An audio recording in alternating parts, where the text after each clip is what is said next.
नमस्कार साथियों, हमारा राजस्थान क्लास 6 और क्लास 7 कक्षा 7 का जो हम चैप्टर आज पढ़ रहे हैं वो अपना है आज़ादी का आंदोलन और राजस्थान। आज़ादी का आंदोलन और राजस्थान। आज़ादी के समय या आज़ादी से पहले कौन कौन से आंदोलन हुए, किस रूप में हुए, जैसे 1857 की क्रांति हुई, किसान आंदोलन हुए, प्रजामंडल आंदोलन हुए। तो ये जो जो आंदोलन हुए हैं ना, किस रूप में हुए, कब कब हुए, उनकी चर्चा हम यहाँ पर करेंगे। अभी जो चर्चा सबसे पहले हम यहाँ पर करेंगे वो अपना है राजस्थान में किसान आंदोलन। देखो, राजस्थान में किसान आंदोलनों की जब हम बात करें तो अपने यहाँ पर शुरू हो जाते हैं बिजोलिया किसान आंदोलन से। किसान आंदोलन हुए क्यों, कारण क्या रहे होंगे किसान आंदोलन होने के? सबसे पहला कारण यहाँ पर जब हम बोलेंगे तो नाम आता है एक ही, और वो नाम रहता है कर व्यवस्था। कर व्यवस्था जो थी वो ब्रिटेन से शुरू होती है मूल रूप से, और ब्रिटेन से कर व्यवस्था चली हुई भारत में आई, इंडिया में आई। और भारत में ये जो कर व्यवस्था आई उसको देख रहा था governor general. Governor general Bharat का मुखिया अंग्रेजों की तरफ से भेजा गया, और गवर्नर जनरल ने हर एक राज्य में अपने एजेंट छोड़ रखे थे। वो हुआ करते थे agent to governor general, AGG जिनको हम बोलते हैं। एजीजी ये प्रत्येक राज्य में एक एक हुआ करते थे। एजीजी के अधीन प्रत्येक रियासत में एक व्यक्ति हुआ करता था, पॉलिटिकल एजेंट रियासत में हुआ करता था। पॉलिटिकल एजेंट एम्पायर यानी राजा के साथ में मिलकर के काम किया करता था, और यहाँ से राजा से संदेश जाता था एक ठिकानेदार, एक जमींदार, एक सामंत के पास में, एक जागीरदार के पास में, जागीरदार के पास में। तो ये जागीरदार जो है वो स्वयं या अपने व्यक्तियों के माध्यम से कर जो है वो कर व्यवस्था जो है उसको बढ़ावा दे रहा था। अब कर राजा जागीर के पास, जागीरदार के पास में आएगी, जागीरदार से राजा के पास में कर जाएगा, political agent, agent to governor general, governor general, और ब्रिटेन में पहुंचा करता था कर। ऐसे इस कड़ी की कर व्यवस्था से जनता जो थी वो परेशान होगी, और परेशान जनता जो है वो आंदोलन का रास्ता अपनाएगी। यहां पर हम जो बात कर रहे हैं देखो किस रूप में, राजस्थान में किसान आंदोलन। मध्यकाल में राजस्थान में जागीरदार एवं किसानों के मध्य अच्छे संबंध थे। जागीरदार किसानों को अपनी जागीर में बसने के लिए प्रोत्साहित करते थे, परंतु अंग्रेज एवं राजा, ये 1857 की क्रांति में अब देख चुके हैं कि अंग्रेजों और राजाओं के बीच में अच्छे संबंध थे। इन्होंने जागीरदारों के साथ में बुरा बर्ताव किया था। जागीरदार जो थे, जागीरदारों के मान सम्मान में गिरावट इस समय आई थी। तो बात जो हुई अंग्रेज और राजाओं के मध्य सहायक संधि होने के बाद अंग्रेजों ने राजाओं से नगद लगान वसूलना प्रारंभ कर दिया। राजाओं ने यह राशि जागीरदारों से एवं जागीरदारों ने किसानों से यह वसूली थी। तो वो कड़ी की कर व्यवस्था आ गई थी। किसानों से जागीरदार के पास में गई, जागीरदार से राजा के पास में, राजा political agent, agent to governor general, governor general के पास से ब्रिटेन में चली जाया करती थी। अंग्रेज के साथ राजा एवं जागीरदार ऐशो आराम में पड़ गए, एवं यह भार किसानों पर ही डाल दिया गया। उन पर लागतें बढ़ा दी गई, किसानों से बेगार ली जाने लगी। परेशान किसानों ने विरोध में आंदोलन किए, जिनके आंदोलन प्रमुख है। अब ये आंदोलन थे कौन कौन से और किस रूप में ये आंदोलन जो थे वो हुए थे? सबसे पहले हम यहाँ पर जो बात कर रहे हैं वो बिजोलिया किसान आंदोलन की है। और बिजोलिया किसान आंदोलन की जब हम चर्चा कर रहे हैं तो मुख्य रूप से सबसे पहले हम इसके कारण क्या रहे, तो कारण सबसे पहला एक ही आता है। बिजोलिया किसान आंदोलन में 84 प्रकार के कर थे, 84 प्रकार की लागतें थी। ये 84 प्रकार की लागतें जो है ना, इन्हीं की वजह से जनता जो थी वो परेशान हो गई थी। भाई 84 प्रकार की लागतों के कारण जनता परेशान थी, और ये भार जनता पर डाला गया अंग्रेजों का बोल करके। तो कुछ कर अंग्रेजों के थे और कुछ स्वदेशी कर भी इनमें शामिल हुआ करते थे। तो भारत में एक संगठित किसान आंदोलन की शुरुआत करने का श्रेय मेवाड़ के बिजोलिया किसान आंदोलन को जाता है। मेवाड़ का बिजोलिया किसान आंदोलन, बिजोलिया वर्तमान में भीलवाड़ा में है, वर्तमान में बिजोलिया भीलवाड़ा में है, और उस समय बिजोलिया जो था वो था मेवाड़ रियासत में, मेवाड़ रियासत में। इस आंदोलन की प्रमुख विशेषता यह थी कि यह आंदोलन 44 वर्ष तक चला था। भाई 1897 से लेकर के 1941 तक यह आंदोलन आपका चला था। शुरू हुआ था बिजोलिया किसान आंदोलन आपका 1897 में, और 1941 तक चला, यानी ये आंदोलन आपका 44 वर्षों तक चला था और पूर्णतया अहिंसात्मक रहा। बिजोलिया जो वर्तमान के भीलवाड़ा जिले में स्थित है, तत्कालीन मेवाड़ रियासत का ठिकाना हुआ करता था। यह आंदोलन धाकड़ जाति के किसानों द्वारा किया गया। धाकड़ जाति के किसान जो थे वो इसमें प्रमुख रूप से भाग लेते हैं। यह आंदोलन मुख्यतः 3 चरणों में हुआ था। प्रथम चरण इसका था 1897 से 1914, दूसरा 1914 से 1923 तक का, और तीसरा चरण जो था वो 1923 से 1941 तक का था। देखो, पहले चरण की बात जब हम करें तो यहां पर नेतृत्व दे रहे थे इसको साधु सीताराम दास। साधु सीताराम दास आंदोलन का नेतृत्व कर रहे थे। और दूसरा चरण जब था तो इसमें विजय सिंह पथिक नेतृत्व कर रहे थे। और तीसरे चरण में हरिभाऊ उपाध्याय, रामनारायण चौधरी, जमनालाल बजाज और माणिक्यलाल वर्मा, ये कई व्यक्ति जो थे वो साथ में मिले हुए थे। हरिभाऊ उपाध्याय ने इसका नेतृत्व स्वीकार किया था। 1897 ईस्वी में राव कृष्ण सिंह के समय बिजोलिया की जनता से 84 प्रकार की लागतें ली जाती थी, कर लिए जाते थे। देखो, बिजोलिया आंदोलन जब शुरू हुआ उस समय यहाँ के ठिकानेदार हुआ करते थे राव कृष्ण सिंह, और राव कृष्ण सिंह जो थे इन्होंने 84 प्रकार की लागतें यहाँ पर, 84 प्रकार के कर यहाँ पर लोगों पर, जनता पर लगा रखे थे। इस कारण जनता जो थी वो परेशान हो गई, लागतें ली जाती थी। अतः किसानों के प्रतिनिधि नानजी और ठाकरी पटेल ने मेवाड़ महाराणा से इसकी शिकायत की। नानजी और ठाकरी पटेल जो थे दोनों गोविंदपुरा के और पटेल जाति के थे। इन्होंने मेवाड़ महाराणा से राव कृष्ण सिंह की शिकायत करनी चाहिए थी और मेवाड़ ये गए थे। आगे, नाराज राव ने कुछ समय पश्चात प्रजा पर चौरी कर लगा दिया। भाई, प्रजा पर 5 रुपए का चौरी कर इन्होंने लगा दिया था, और वो कर जनता, किसान जो थे वो अपनी बेटी की शादी पर दिया करते थे।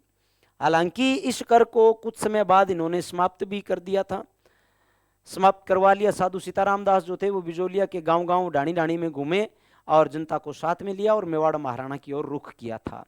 जब मेवाड़ महाराणा की ओर जनता रुख करती है, किसान जब रुख करते हैं ना, तब सरकार ने क्या किया था, रजवाड़ों ने क्या किया था, राजा ने क्या किया था, इस कर को समाप्त कर दिया।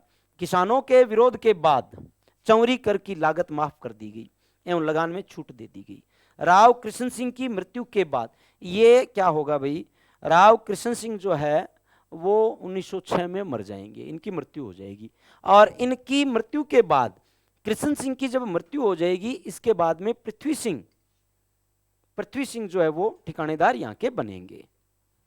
कौन बनेंगे? पृथ्वी सिंह ने जनता पर तलवार बंधाई, एक नया कर लगा दिया, तलवार बंधाई, शुल्क लागू कर दिया जनता पर। उत्तराधिकारी शुल्क कहते हैं जिसको, नजराना कर कहते हैं इसको, पेशकशी कर इसको नाम दिया गया था। किसानों ने साधु सीताराम दास, फतेहकरण चारण और ब्रह्मदेव के नेतृत्व में राव की इस कार्रवाई का विरोध किया था। कहने का मतलब ये कि जब ये तलवार बंधाई, शुल्क लगाना, तब साधु सीताराम दास, फतेहकरण और ब्रह्मदत्त नामक तीनों व्यक्तियों ने बिजोलिया के ठिकानेदार का विरोध किया था। आगे क्या होता है देखें जरा। इस आंदोलन के दौरान श्री विजय सिंह पथिक ने 1917 में उपरमाल पंच बोर्ड की स्थापना की। 1916 में विजय सिंह जी पथिक आंदोलन से जुड़ते हैं और 1917 में उपरमाल पंच बोर्ड की स्थापना हो जाती है। उनको माणिक्यलाल वर्मा का भी साथ मिला था। विजय सिंह पथिक जी को माणिक्यलाल वर्मा का साथ भी मिला था। किसानों ने पथिक के नेतृत्व में आंदोलन जारी रखा। किसानों ने शांतिपूर्वक सत्याग्रह किया, गिरफ्तार होते रहे।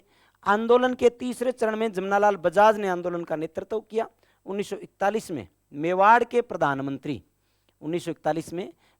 प्रधानमंत्री टी विजय राघवाचार्य के आदेश पर तत्कालीन राजस्व मंत्री मोहन सिंह मेहता और माणिक्यलाल वर्मा, देखो यहां पर मोहन सिंह जी मेहता जो है उनको आरएसएस, राजस्थान सेवा संघ एक संस्था हुआ करती थी, राजस्थान सेवा संघ के पास भेजा गया था।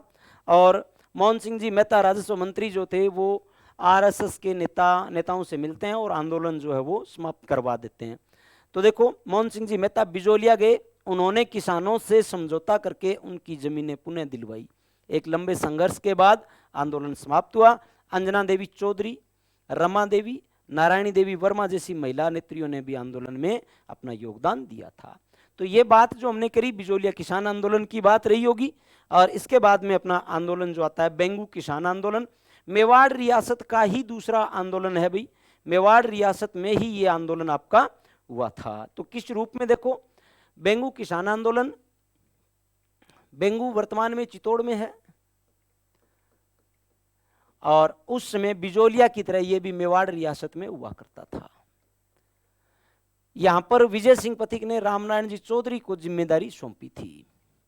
बिजोलिया आंदोलन की सफलता में से उत्साहित होकर मेवाड़ के बेंगू ठिकाने में भी किसानों ने जागीरदार के अत्याचार के विरुद्ध आवाज उठाई। किसान मेनाल नामक स्थान पर, मेनाल एक स्थान भीलवाड़ा का, यहां पर किसान एकत्रित हुए और पथिक के नेतृत्व का आग्रह किया, पथिक से नेतृत्व का आग्रह किया। पथिक जी के आदेश पर, बात जो हम करना चाह रहे हैं कि पथिक जी के आदेश पर राम नारायण जी चौधरी ने आंदोलन का नेतृत्व किया। लंबे संघर्ष के बाद किसान एवं राजा अनूप सिंह चुंडावत के मध्य समझौता हो गया, जिसे मेवाड़ सरकार एवं रेजिडेंट ने मानने से इनकार कर दिया। देखो यहाँ पे बात कह रहा है कि किसानों के और ठिकानेदार के बीच में जो समझौता हुआ था, इस समझौते को सरकार ने मानने से इनकार कर दिया, मेवाड़ रियासत ने मानने से इनकार कर दिया था। मेवाड़ रियासत इसको मान नहीं रही थी। सरकार ने जांच हेतु रेवेन्यू कमिश्नर ट्रेंच को भेजा था। अंग्रेज अधिकारी ट्रेंच बेंगू आए थे। हुआ क्या, रेवेन्यू कमिश्नर ट्रेंच ने गोविंदपुरा में एकत्रित किसानों पर गोलियां चलाने का आदेश दे दिया था। किसानों की सभा हो रही थी और किसानों पर गोलियां ट्रेंच के आदेश पर चला दी गई। और जब ये गोलियां चलाई गई तब रूपाजी और कृपाजी दाकड़, रूपाजी और कृपाजी दाकड़ वीर गति को प्राप्त हुए थे। कई किसान घायल हुए, गिरफ्तार हुए। अंत में प्रशासन को झुकना पड़ा और 53 में से 34 लागतें समाप्त कर दी गई। 53 में से 34 लागतें जो थी वो समाप्त कर दी गई। इंपॉर्टेंट बात है भाई। इसके बाद में आंदोलन अपना आ जाता है बूंदी किसान आंदोलन। बूंदी किसान आंदोलन, देखो बूंदी किसान आंदोलन में क्या था, बात 1926 की है, 1926 की बात है। पंडित नैनूराम शर्मा, रामनारायण चौधरी, हरिभाई किंकर के नेतृत्व में 3 प्रमुख नेता है, एक नैनूराम शर्मा, रामनारायण चौधरी, हरिभाई किंकर के नेतृत्व में बूंदी के किसानों ने भी लाग बाग या बेगार, एक शब्द अगर इनके लिए देना चाहो आप तो कर व्यवस्था दे सकते हो, आंदोलन छेड़ा। बूंदी का एक क्षेत्र है बरड़, बरड़ में पुलिस ने एकत्रित किसानों पर गोलियां चलवाई, जिसमें नानक जी भील की मृत्यु हो गई थी। नानक जी भील की मृत्यु हो गई थी। अनेक स्त्रियां व बच्चे भी घायल हुए। बूंदी राज्य सरकार द्वारा 1943 में किसानों की मांगे स्वीकार करने पर आंदोलन समाप्त हुआ। बूंदी राज्य सरकार 1943 में यह आंदोलन समाप्त करवा देगी भाई। इसके बाद में अपने आंदोलन आता है अलवर किसान आंदोलन। भाई यहाँ का कारण जो था वो था जंगली सुअर। जंगली सुअर, जंगली सुअर क्या करते थे, यहाँ पर आते और किसानों की फसलों को नष्ट कर जाया करते थे। किसानों ने आंदोलन किया था और सरकार ने जंगली सुअर मारने की इजाजत लोगों को दे दी और आंदोलन समाप्त हो गया। इतनी बात थी। जंगली सुअर किसानों की फसलों को नुकसान पहुंचाते थे। किसानों ने 1921 में सुअर मारने की अनुमति को लेकर आंदोलन किया। सन 1925 में महाराजा जयसिंह द्वारा लगान वर्दी के विरोध में किसानों के निमूचना गांव में एकत्रित सभा का आयोजन किया गया। सभा पर गोली चलाने से सैकड़ों किसान मारे गए, स्त्रियां एवं बच्चे भी मारे गए, अनेक घरों को जला दिया गया था। गांधी जी ने इस घटना की आलोचना की थी भाई, और इसे एक नाम दे दिया राजस्थान का जलियांवाला बाग हत्याकांड। 1919 का जलियांवाला बाग हत्याकांड अमृतसर पंजाब का, उसी प्रकार की घटना गांधी जी ने इसे मान लिया था कि यह राजस्थान का जलियांवाला बाग हत्याकांड है। यह बात आपको ध्यान में रखनी है कि गांधी जी ने राजस्थान के किस किसान आंदोलन को जलियांवाला बाग हत्याकांड नाम दिया था, तो वो निमूचना किसान आंदोलन आपका आता है। आगे सीकर किसान आंदोलन। सीकर के किसान आंदोलन की बात करें तो कौन कौन यहाँ पर नेतृत्व कर रहा था, आंदोलन का कारण क्या था? सीकर जयपुर राज्य का सबसे बड़ा ठिकाना था, यह बात आपको ध्यान रखनी है। ठाकुर कल्याण सिंह, सीकर के ठाकुर हुआ करते थे कल्याण सिंह जी, ठीक है ना। कल्याण सिंह ने पूर्व ठाकुर की मृत्यु पर खर्चे के लिए लगान में वृद्धि कर दी। देखो, कल्याण सिंह से पूर्व ठाकुर की मृत्यु जब हुई तो इन्होंने जो खर्चा लगाना मृत्यु भोज पर वगैरह वगैरह पर, उस खर्चे की पूर्ति जनता से करनी चाहिए थी कि जनता पर अगर कर व्यवस्था बढ़ा दूं, कर लागतें बढ़ा दूं, तो जनता वो लगा हुआ पैसा तेरे को वापस दे देगी कर के रूप में। तो वर्षा की कमी होने पर भी लगान की दरें कम नहीं की। किसानों ने इसका तीव्र विरोध किया, ठिकानेदार ने निर्मम अत्याचार करवाए, किंतु किसान हताश नहीं हुए। किसानों के शांतिपूर्ण प्रदर्शन पर गोलियां चलाई गई। इस आंदोलन की चर्चा लंदन के हाउस ऑफ कॉमन, लंदन के हाउस ऑफ कॉमन में हुई थी। कौन से किसान आंदोलन की? सीकर किसान आंदोलन की। जयपुर राज्य की मध्यस्थता के बाद बंदोबस्त सुधार के लिए किसान को आश्वस्त करना पड़ा, लगान में कमी करनी पड़ी। सरदार हरलाल सिंह खर्रा, नेतराम सिंह तथा पृथ्वी सिंह गोठड़ा इस आंदोलन से जुड़े प्रमुख नेता थे। तीन प्रमुख नेता यहाँ पर नेतृत्व दे रहे हैं, एक हरलाल सिंह खर्रा, एक नेतराम सिंह और एक पृथ्वी सिंह गोठड़ा। तीन प्रमुख किसान नेता जो यहाँ पर किसानों को नेतृत्व प्रदान कर रहे थे। इसके बाद में अपने जो आती है बात, वो आ जाती है भाई यहाँ पर शेखावाटी किसान आंदोलन की। देखो, शेखावाटी किसान आंदोलन की जब हम बात करें, शेखावाटी के किसानों ने भी मनमानी लगान वृद्धि के विरुद्ध आंदोलन शुरू किया था। यहां पर हुआ क्या था, एक चिड़ावा में मास्टर कालीचरण ने सेवा समिति का गठन किया था। चिड़ावा में एक सेवा समिति बनी थी और इस सेवा समिति के संस्थापक थे कालीचरण जी। हुआ क्या था, नवलगढ़ में, मंडावा में, डुंडलोद में, बिशऊ में मालासर के किसानों ने लगान देने से स्पष्ट मना कर दिया था। यहाँ पर मालासर के ठिकानेदार ने किसानों की बेरहमी से पिटाई करवाई। डुंडलोद ठाकुर ने भी किसानों पर निर्मम अत्याचार किए। हालांकि जयपुर राज्य में जागीरदारों एवं किसानों के बीच समझौते करने के कई प्रयास हुए, किंतु यहाँ पर स्थायी समाधान आज़ादी के बाद में हुआ था। आज़ादी से पहले कोई भी किसी भी प्रकार का समाधान नहीं हुआ था। लोकतंत्रात्मक राज्य की जब स्थापना हुई तभी ये आंदोलनों के समाप्त होने जैसी बातें आई थी। अन्य किसान आंदोलनों में देखो, 1945 चंडावल ठाकुर ने लाठियों व बालों से प्रहार से किसान आंदोलन को कुचलने का प्रयास किया।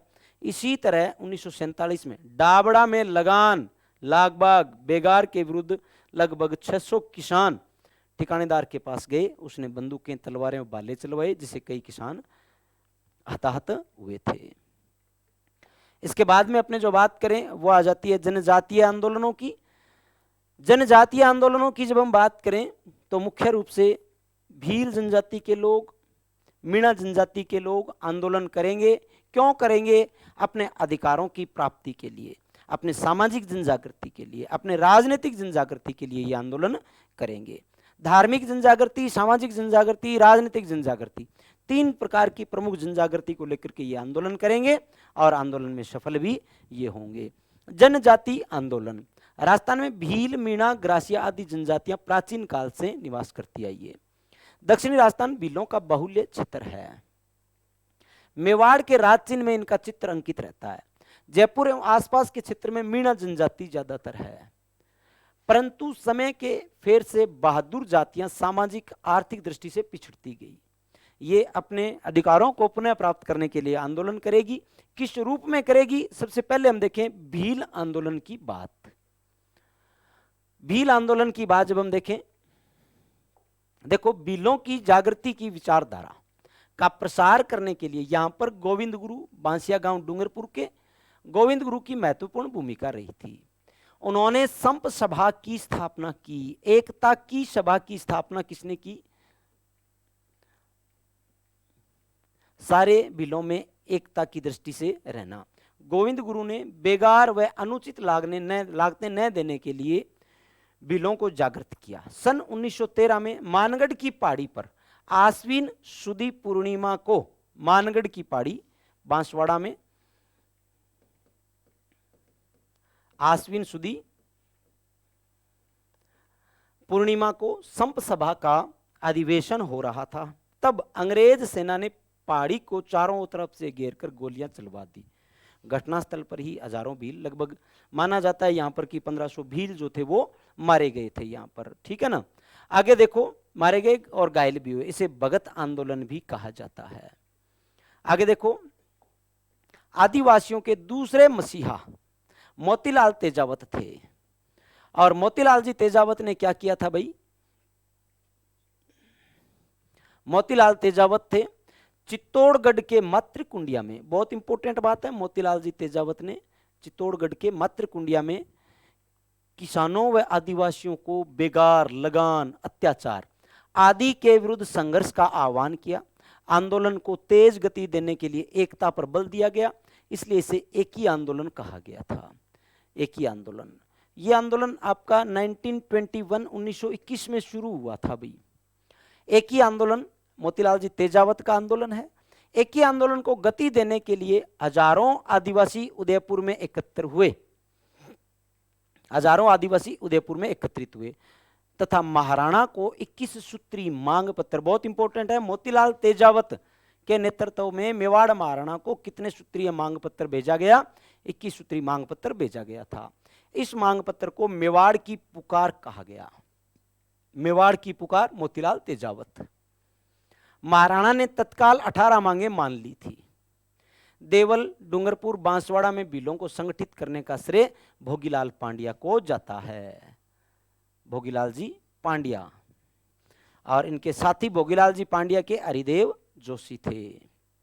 इसके बाद में अपने आंदोलन आ जाता है मीणा जनजाति का आंदोलन, बहुत इंपॉर्टेंट है ये भी। मीणाओं को देखो, देखते हैं आगे, मीणा जनजाति का आंदोलन।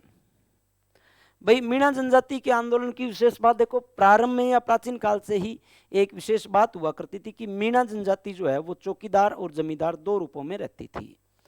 मीणाओं को सरकार ने क्या किया था? चोर जाति घोषित कर दिया था, चोर जनजाति, और कह दिया था कि आप अपने नजदीकी थाने में दिन में 1 बार 2 बार या 3 बार अटेंडेंस दोगे, हाजिरी लगाओगे। इससे मीणाओं के मान सम्मान को ठेस पहुंची और मीणा जो थे वो आंदोलन प्रारंभ करते हैं। किस रूप में?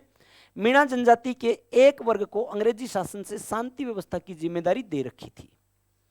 ये मीणा चौकीदारी करते थे और बदले में गांव वालों से चौथ वसूला करते थे। चौकीदारी भी करेंगे और चौथ वसूली कर भी लेंगे ये, ठीक है ना। ये मीणा चौकीदार मीणा थे। राज्य में होने वाली चोरी डकैती के लिए अक्सर इन्हें जिम्मेदार ठहराया जाता था और किसी चोरी का माल बरामद न होने पर मीणाओं से उस माल की कीमत वसूली जाने लगी। एक तरह से कहें तो मीणाओं को बेवजह यहां पर फंसाया जा रहा था। कुछ लोग आपराधिक कार्यों में संलग्न होने लगे। सरकार ने 1924 में क्रिमिनल ट्राइब एक्ट, एक नया कानून बनाया था, क्रिमिनल ट्राइब एक्ट के तहत 12 वर्ष से अधिक आयु के मीणा जाति के लोगों को प्रतिदिन समीप के थाने में अपनी उपस्थिति दर्ज के लिए पाबंद किया गया। इन कारणों से मीणाओं में असंतोष फैला। मीणा समाज में व्याप्त बुराइयां, जयराम पेशा जैसे कठोर कानून को हटवाने के लिए, चौकीदार प्रथा समाप्त करने के लिए आंदोलन चलाया। आज़ादी के बाद 1962 में जाकर जरायम पेशा कानून समाप्त हो गया था।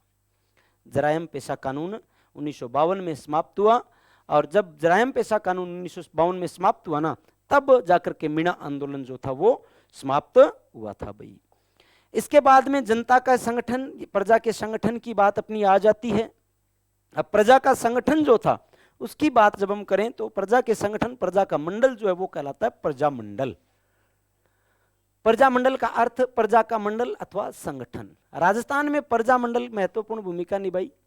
जवाहरलाल नेहरू ने कहा है कि किसी स्थान पर जन आंदोलन तभी आरंभ हो सकता है जब वहां की जनता तैयार हो। जन आंदोलन का संचालन का दायित्व जनता को दिया गया और राजस्थान की विभिन्न रियासतों में प्रजा मंडलों का गठन किया गया। प्रजा का शासन प्रजा के द्वारा, या फिर हम कहें कि रियासती विभाग के द्वारा लगाई गई कुव्यवस्था को समाप्त करने के लिए जनता का संगठन जो बना वो प्रजा मंडल कहलाया था। सबसे पहले यहां पर मारवाड़ की रियासत की हम बात कर रहे हैं।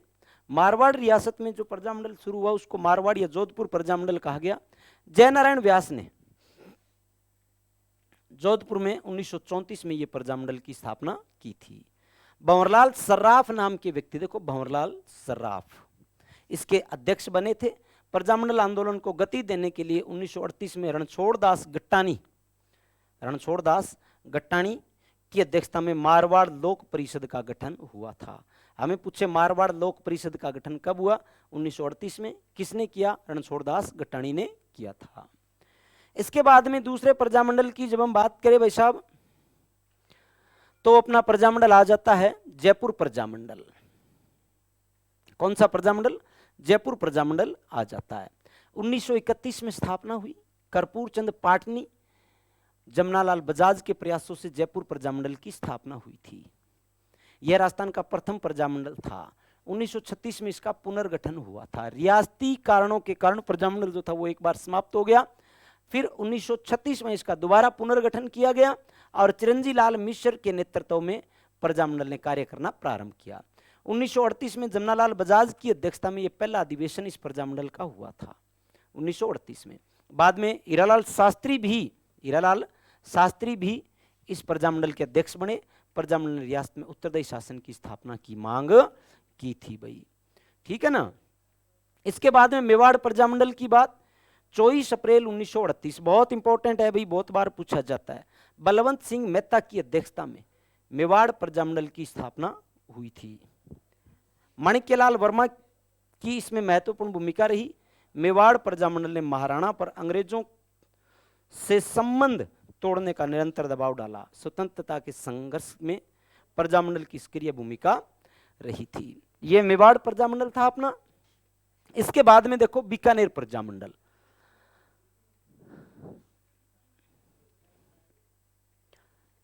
बीकानेर प्रजामंडल, बीकानेर 1936 में वेद मग्गाराम लक्ष्मणदास स्वामी ने बीकानेर प्रजामंडल की स्थापना की।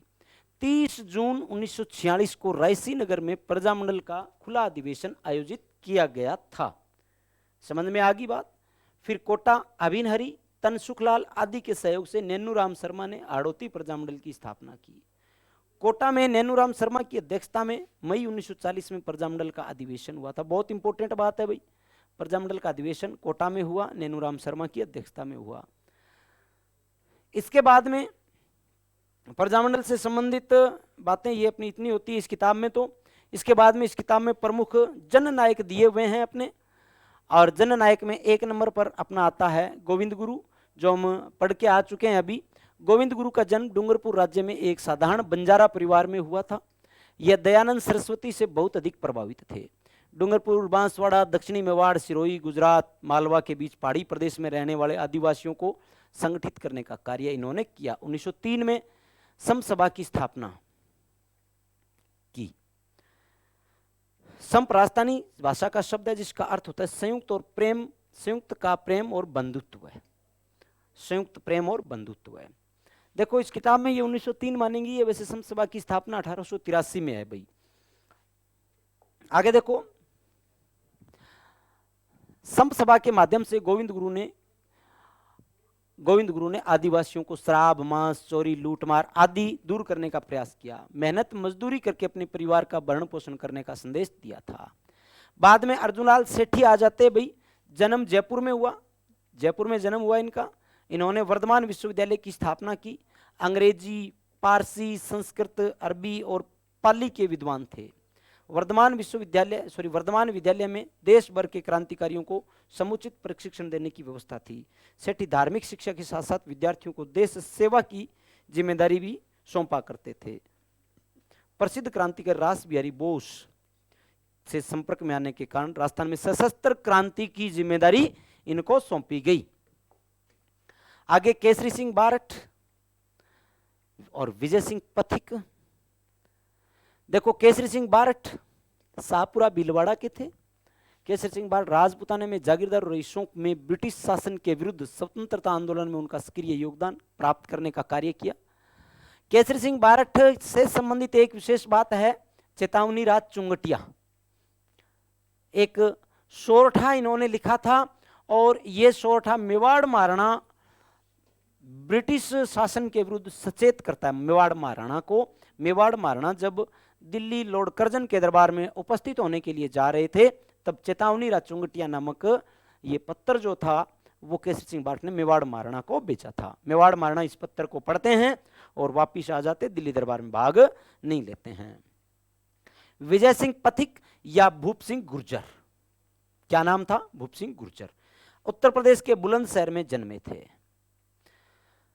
क्रांति के संचालन हेतु राजस्थान भेजा गया, परंतु क्रांति की योजना के असफल होने के भूमिगत हो गए। बाद में विजय सिंह पथिक ने बिजोलिया किसान आंदोलन का नेतृत्व प्रारंभ किया था और 1919 में राजस्थान सेवा संघ की स्थापना की विजय सिंह पथिक ने। आगे आ जाते सेठ दामोदर दास राठी, पोकरण मारवाड़ में जन्मे थे भाई, पोकरण मारवाड़ में जन्म हुआ था। और विशेष बात, गोपाल सिंह खरवा के राव गोपाल सिंह से राठी की अंतरंग मित्रता थी। खरवा के गोपाल सिंह खरवा प्रथम महायुद्ध के दौरान रास बिहारी बोस और राजा महेंद्र प्रताप ने सारे देश में क्रांति की योजना बनाई थी। 21 फरवरी 1915 का दिन उसके लिए निश्चित किया गया। राजस्थान में अजमेर नसीराबाद की छावनी पर कब्जा करने की जिम्मेदारी खरवा के राव गोपाल सिंह और भूप सिंह को दी गई। भूप सिंह का मतलब विजय सिंह पथिक को दी गई थी। इस योजना के लिए आर्थिक सहायता राठी ने उपलब्ध करवाई थी। 1921 में राठी जी ने ब्यावर में आर्य समाज की स्थापना की, बहुत इंपॉर्टेंट है। आगे ठाकुर जोरावर सिंह बारट, ठाकुर जोरावर सिंह बारट, लॉर्ड हॉर्डिंग पर बम केस, चांदनी चौक में लॉर्ड हॉर्डिंग पर बम फेंका था इन्होंने। रास बिहारी बोस के साथ ठाकुर जोरावर सिंह वहां पर उपस्थित थे। ठाकुर जोरावर सिंह ठाकुर केसरी सिंह बारट के छोटे भाई थे। केसरी सिंह जी बारट चेतावनी राचुंगटिया जो देख के आए हैं ना, उनके छोटे भाई थे, ठीक है ना। आगे इनको पकड़ने के लिए कोटा सरकार तथा बिहार सरकार ने भारी इनाम रखा था भाई, लेकिन किसी की पार नहीं पड़ी। लॉर्ड हॉर्डिंग पर बम फेंकने की घटना के बाद 27 वर्ष तक भूमिगत रहे थे ये, ठीक है ना। इसके बाद में प्रताप सिंह बारट केसरी सिंह बारट के बेटे थे। रास बिहारी बोस के साथ में मिलकर के इन्होंने भी रास बिहारी बोस के साथ मिलकर क्रांतिकारी गतिविधियों में भाग लिया। प्रताप जोधपुर होकर आ रहे थे, तब इनके परिचित आशा नाडा स्टेशन मास्टर ने अपनत्व का ढोंग रचते हुए इन्हें गिरफ्तार करवा दिया। इसे बरेली जेल में भेज दिया गया और कठोर यातनाएं दी गई थी। बरेली जेल आपको पूछ सकते हैं कि कुंवर प्रताप सिंह बारट जो है उनसे संबंधित जेल कौन सी है और इनको जेल में पकड़वाने वाले व्यक्ति कौन थे, तो आसानाड़ा के स्टेशन मास्टर थे। साथी क्रांतिकारियों के जानकारी प्राप्त करने के लिए प्रलोभन भी दिए गए, लेकिन इन्होंने अपने साथियों के बारे में नहीं बताया। इनके धैर्य और कष्ट सहिष्णुता के आगे सीआईडी के डायरेक्टर सर चार्ल्स क्लीवलैंड भी चकरा गए थे। ब्रिटिश सरकार की अनुमानसिक यातनाओं का शिकार होकर बरेली जेल में अल्पायु में ही शहीद हो गए थे। बरेली जेल में शहीद होने वाले कौन थे भाई? कुंवर प्रताप सिंह बारट थे। आगे गोपाल सिंह खरवा, ये गोपाल सिंह जी खरवा थे भाई, और गोपाल सिंह जी खरवा सशस्त्र क्रांति का कार्य करते थे। सशस्त्र क्रांति का खरवा के ठाकुर गोपाल सिंह व विजय सिंह पथिक को सौंपा गया था। अंग्रेजों को पता लग जाने के कारण क्रांति की योजना विफल हो गई। विजय सिंह पथिक व गोपाल सिंह को टोडगढ़ जेल, अजमेर की टोडगढ़ जेल में इनको बंदी बनाया गया था। यह भी प्रश्न इंपॉर्टेंट है कि इनसे संबंधित जेल टोडगढ़ जेल। नजरबंद किया, कुछ दिनों पश्चात ही दोनों वहां से लापता हो गए। गोपाल सिंह सलेमाबाद में पकड़े गए और तिहाड़ जेल भेज दिए गए। सन 1920 में रिहा होने के बाद ये रचनात्मक कार्यों में संलग्न रहे, क्रांतिकारी कार्यों में संलग्न रहे थे। तो ये बात अपने इस चैप्टर की थी और आगे की चर्चा अपने फिर से नए चैप्टर के साथ में करेंगे। तब तक के लिए धन्यवाद।